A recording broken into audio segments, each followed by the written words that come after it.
Welcome to Cyber News. Today's special news.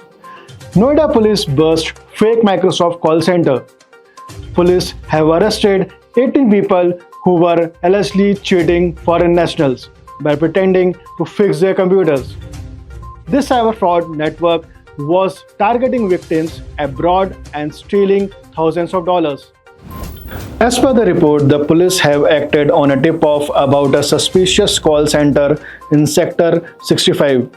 During the raid, they found 23 laptops, mobile phones, fake Microsoft ID cards, and other equipment.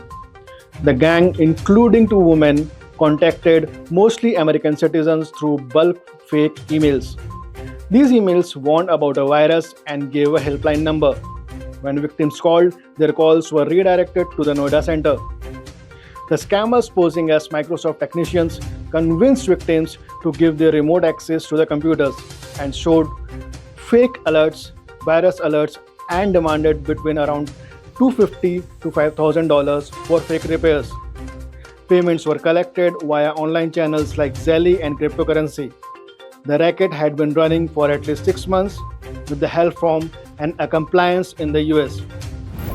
The accused are now facing multiple charges, and police are investigating their international links. Authorities urge people to be careful.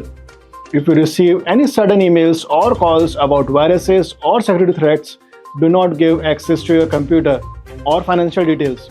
It could save you from becoming the next victim of such scams.